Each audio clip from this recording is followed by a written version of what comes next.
ഈ സിനിമയിൽ ഫാമിലി ഇമോഷൻസിനെ പറ്റിയൊക്കെ വളരെ ക്ലിയർ ആയിട്ട് പറയുന്നുണ്ട്. അച്ഛനും അമ്മയും കുട്ടികളുടെ ജീവിതത്തിൽ ചെലുത്തുന്ന സ്വാധീനം, അതുപോലെ തന്നെ അവർക്ക് തിരിച്ചുള്ള ആ ഒരു അറ്റാച്ച്മെൻറ്റ് എന്നുള്ള കാര്യങ്ങളൊക്കെ ക്ലിയർ ആയിട്ട് പറയുന്നുണ്ട്. ഞാൻ ഇടയ്ക്കിടയ്ക്ക് കുറച്ച് ചില സീനൊക്കെ കണ്ടപ്പോഴത്തേക്ക് ഞാൻ കുറച്ച് ഇമോഷണലായി. അപ്പോൾ എൻ്റെ മോനും മോളും ഒക്കെ അപ്പുറത്തും ഇപ്പുറത്തും ഒക്കെ ഇരിക്കുന്നുണ്ടായിരുന്നു. അപ്പോൾ ഞാൻ അവരുടെ മുഖത്തേക്ക് നോക്കുമ്പോഴത്തേക്ക് എനിക്ക് എൻ്റെ മനസ്സിലുണ്ടായ അതേ ഒരു ഇമോഷൻസ് അവരുടെ മുഖത്തും കാണാൻ വേണ്ടിയിട്ട് പറ്റി. അപ്പോൾ അതുകൊണ്ടാണ് ഞാൻ പറഞ്ഞത്, തീർച്ചയായിട്ടും നിങ്ങൾ നിങ്ങളുടെ കുട്ടികളെ കൊണ്ടുപോയി തന്നെ ഈ സിനിമ കാണണം. കാരണം അവർക്ക് കുറച്ച് ഇപ്പോഴുള്ള വളർന്നു വരുന്ന തലമുറയ്ക്ക് ബന്ധങ്ങൾ എന്താണ്, അല്ലെങ്കിൽ ബന്ധങ്ങളുടെ വില എന്താണ്, അച്ഛനും അമ്മയും അവർക്ക് എത്രത്തോളം പ്രിയപ്പെട്ടതാണ്, എത്രത്തോളം വാല്യൂബിൾ ആണ് എന്ന് കാണിച്ചു തരാൻ പറ്റുന്ന, എക്സാമ്പിൾ പോലെ കാണിച്ചു കൊടുക്കാൻ പറ്റുന്ന ഒരു സിനിമ തന്നെയാണ്. നമ്മുടെ ലാലേട്ടൻ്റെ ഏറ്റവും പുതിയ സിനിമയായ ഹൃദയപൂർവ്വം ഇന്നലെ ഫാമിലിയായിട്ട് പോയി കണ്ടു. ഒറ്റ വാക്കിൽ പറഞ്ഞു കഴിഞ്ഞാൽ ഒരു ഗംഭീര സിനിമ.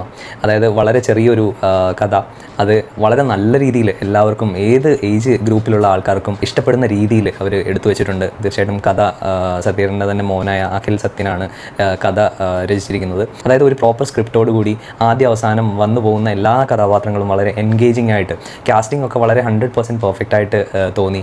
എല്ലാവരും അവരവരുടെ കഥാപാത്രത്തോട് വളരെയധികം തന്മയത്വത്തോടു കൂടി, വളരെയധികം കൈയടക്കത്തോടു കൂടി തന്നെ എല്ലാ റോളും ഭംഗിയായിട്ട് ചെയ്തു. ഏറ്റവും എടുത്തു പറയേണ്ടുന്ന പെർഫോമൻസ് നമ്മുടെ പ്രിയപ്പെട്ട ലാലേട്ടൻ്റെയും, അതുപോലെ തന്നെ ലാലേട്ടൻ്റെ കൂടെ കോംബോ ആയി അഭിനയിച്ച സംഗീത് പ്രതാപിൻ്റെയും റോളുകളൊക്കെ വളരെ ഗംഭീരമായിട്ടുണ്ടായിരുന്നു. ഇപ്പോഴുള്ള സിനിമകളിൽ ഫാമിലി ഇമോഷൻസ്, ബന്ധങ്ങൾ, അങ്ങനെയുള്ള സംഭവങ്ങളൊക്കെ വളരെ കുറച്ച് കാണിക്കുന്നുള്ളൂ. അപ്പോൾ നിങ്ങളെല്ലാവരും തീർച്ചയായിട്ടും ഫാമിലി ആയിട്ട് പോയിട്ട് ഈ മൂവി കണ്ടിട്ട് നിങ്ങളുടെ അഭിപ്രായം പറയുക. Thank you so much.